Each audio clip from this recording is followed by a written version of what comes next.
Précédemment dans Medifact. Si j'ai mon cancer du poumon, c'est parce que j'ai fumé? Le rapport de la probabilité de développer une maladie quand on a un facteur de risque par rapport à cette même probabilité de développer la maladie quand on ne l'a pas s'appelle le risque relatif. Quand la probabilité de développer une maladie quand on a le facteur de risque est 10 fois supérieure à cette même probabilité de développer la maladie quand on ne l'a pas, alors le risque relatif est de 10. Il existe donc un risque de base de développer une maladie quand on n'a pas le facteur de risque. Les sujets qui présentent le facteur de risque et qui ont développé la maladie avaient donc de toute façon ce risque de base, auquel ils ont ajouté un sur-risque lié au fait qu'ils ont le facteur de risque. Oh docteur, je vous ai posé une question là.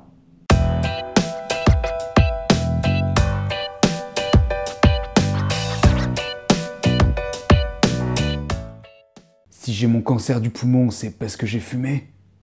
Jean-Philippe a fumé. Il fait donc partie du groupe des sujets qui présentent le facteur de risque.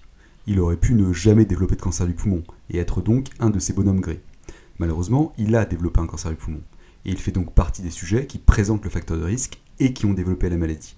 Il est donc un de ces 10 bonhommes rouges. Le problème, c'est qu'on ne peut pas savoir lequel de ces bonhommes il est. Il pourrait tout à fait être celui-là, c'est-à-dire qu'il aurait développé son cancer du poumon de toute façon, même s'il n'avait pas fumé. Ou être un de ces 9 bonhommes-là, c'est-à-dire qu'il a développé son cancer du poumon à cause du tabac. Et c'est à peu près tout ce qu'on sait. À partir de là, on a deux façons de voir les choses.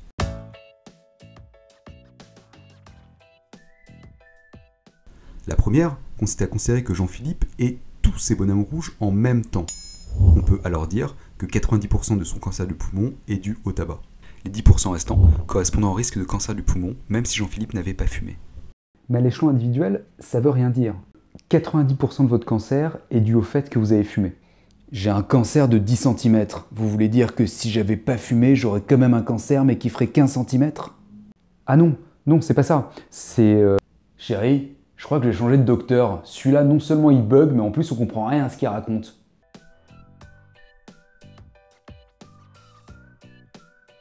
L'autre façon de le voir consiste à dire que Jean-Philippe est bien un seul des 10 bonhommes rouges. On ne sait pas lequel, mais on sait qu'il y a 9 chances sur 10 pour qu'il soit un de ces 9 bonhommes rouges-là, c'est-à-dire pour qu'il ait développé son cancer du poumon à cause du tabac, et une chance sur 10 pour qu'il soit celui-là, c'est-à-dire pour qu'il ait développé son cancer même s'il n'avait pas fumé. Disons qu'il y a 90% de chances pour que votre cancer soit dû au fait que vous avez fumé. Dire 90% de votre cancer est dû au fait que vous avez fumé. Ou qu'il y a 90% de chances pour que votre cancer soit dû au fait que vous avez fumé. Sont en fait deux façons différentes de verbaliser une même réalité statistique. La part attribuable au tabac chez les sujets fumeurs qui ont développé un cancer du poumon, aussi appelée fraction étiologique, est de 90%.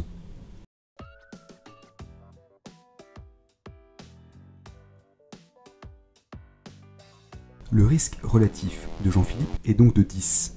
Sur ces 10, 1 est composé de son risque de base, et 9 correspond au sur-risque lié au facteur de risque, c'est-à-dire à son augmentation relative du risque. La fraction étiologique est donc de 9 sur 10, soit 90%. La fraction étiologique se calcule donc de la façon suivante. Risque relatif moins 1 sur risque relatif. Le fait de retirer 1 correspondant au fait de retirer le risque de base pour ne garder que l'augmentation relative du risque liée au facteur de risque. Ici, le risque relatif est tellement élevé que le facteur de risque est quasiment causal. Mais quand le risque relatif est beaucoup plus faible, les choses deviennent plus compliquées. Précédemment dans Medifact. Pendant plus de 10 ans, il a travaillé comme chauffagiste et a donc été exposé à l'amiante. Aujourd'hui, Paul est atteint d'un cancer du poumon. Le cas de Paul, il n'est pas très compliqué. L'amiante, tout le monde sait bien que c'est une vraie saloperie. Et Paul en est la preuve vivante. Il a été exposé, il a développé un cancer, donc voilà. Docteur, si j'ai mon cancer du poumon, c'est parce que j'ai été exposé à l'amiante. Le risque relatif de cancer du poumon lié à l'exposition professionnelle à l'amiante est de 1,8. Ce qui signifie que la probabilité de développer un cancer du poumon quand on a été exposé à l'amiante est de 1,8 fois cette même probabilité quand on n'a pas été exposé. On a donc 1,8 bonhomme rouge pour un bonhomme vert. Comme 1,8 personnes, ça nous parle pas trop, on va tout multiplier par 10. Et on va donc avoir 10 bonhommes verts et 18 bonhommes rouges. Les 18 bonhommes rouges sont les sujets qui ont le facteur de risque et qui sont tombés malades. Sur ces 18 sujets, 10 seraient tombés malades de toute façon, même s'ils n'avaient pas présenté le facteur de risque. Les 8 autres sont tombés malades à cause de l'amiante. Paul est donc l'un de ces 18 bonhommes, sauf qu'on ne sait pas lequel.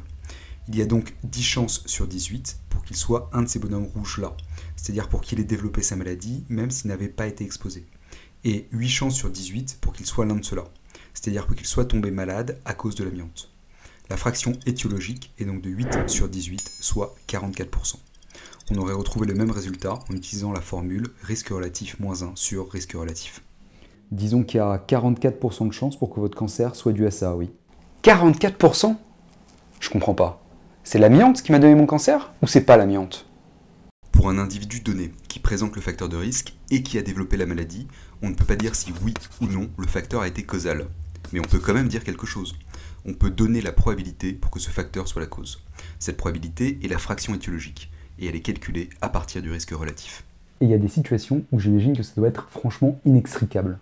Imagine que tu dois juger cette situation. Bien, je vois à la lecture de dossier que nous avons là 12 plaignants qui accusent la coopérative des éleveurs bovins d'être responsable de leur cancer du côlon. Ouais, c'est à cause de cette saloperie de viande qu'on a chopé notre cancer du côlon.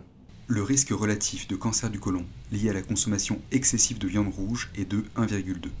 Ce qui signifie que pour un bonhomme vert, on a 1,2 bonhommes rouges. Encore une fois, pour que les choses soient plus faciles à comprendre, on va tout multiplier par 10. Et on va donc se retrouver avec 10 bonhommes verts et 12 bonhommes rouges. Ces 12 bonhommes rouges, ce sont les sujets qui présentent le facteur de risque et qui ont développé la maladie. Ce sont nos 12 plaignants.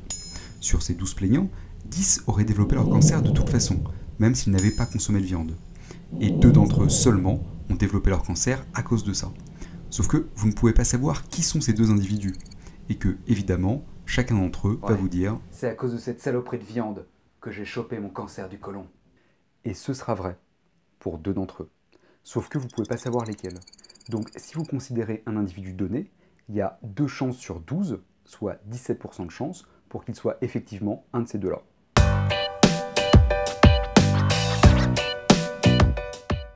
Le Centre international de la recherche sur le cancer voudrait te prévenir que la charcuterie et probablement la viande rouge sont cancérigènes. C'est vrai, le risque de cancer du côlon lié à la consommation excessive de viande est de 1,2. Ce risque étant différent de 1, on peut affirmer qu'il s'agit d'un facteur de risque. En 2012, en France, 42 000 personnes ont chopé un cancer colorectal principalement à cause de leur consommation de viande. C'est faux. 42 000, c'est le nombre total de personnes qui déclarent un cancer du côlon par an en France. Parmi eux, nombreux sont ceux qui n'ont pas eu une consommation excessive de viande, et on ne peut donc pas dire qu'ils ont chopé leur cancer à cause de la viande. Une partie d'entre eux seulement a une consommation excessive de viande, et pour ces derniers, et uniquement pour eux, on peut dire qu'ils ont chopé leur cancer du côlon à 17% à cause de leur consommation de viande.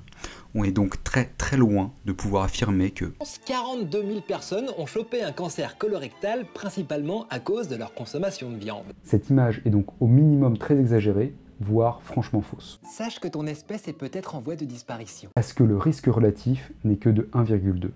Et mourut comme un con. La réduction, voire l'arrêt de la consommation de viande est une cause tout à fait défendable pour plein de raisons.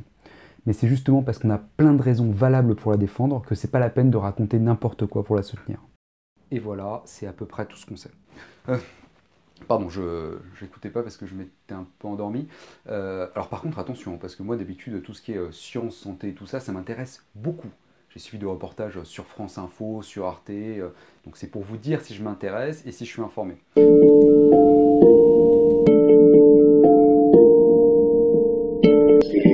Cette année-là, j'ai dû filtrer entre 280 et 300 litres de glyphosate.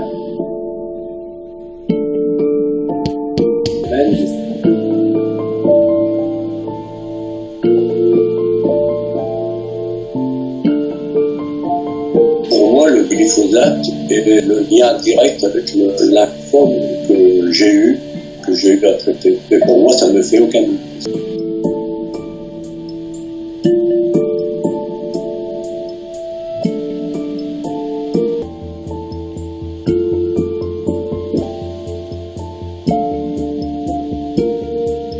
Moi, je suis en colère parce qu'on l'a empoisonné, mon mari.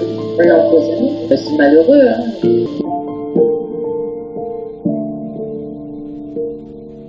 toute façon, globalement, le cas de ces agriculteurs, il n'est pas très compliqué. Le glyphosate, tout le monde sait bien que c'est une vraie saloperie. Et ces agriculteurs en sont la preuve vivante. Ils ont été exposés, ils sont tombés malades. Donc voilà. On l'a empoisonné, mon mari. On l'a empoisonné. C'est malheureux, Et hein. vous en pensez quoi? Est-ce que vous pensez, comme ce reportage de France Info le suggère, Pour moi, le glyphosate est le lien direct avec le lymphome que j'ai eu à traiter. Et pour moi, ça ne fait aucun doute. Réponse A. Ouais, ça peut être le glyphosate, ça peut ne pas être le glyphosate. À mon avis, on peut rien dire. Réponse B. Alors ça, mon pote, c'est des conneries. Hein. Parce que moi, les agriculteurs qui ont utilisé des tonnes de glyphosate, j'en connais plein, et ils n'ont jamais eu de cancer. Alors que ma grand-mère, elle est morte d'un lymphome, alors que le glyphosate, ça n'existait même pas. Donc tu vois, c'est des conneries. Réponse C. Pour chacun de ces agriculteurs, la probabilité que le glyphosate lui ait donné son lymphome est égale au risque relatif de lymphome lié à l'exposition professionnelle au glyphosate, moins 1 divisé par ce risque relatif. Pardon, j'écoutais pas parce que je m'étais un peu endormi. Réponse D. Vous pouvez donner votre avis en cliquant sur le petit i en haut à droite de votre écran. Si vous êtes sur mobile, il faut d'abord taper l'écran une fois pour le faire apparaître.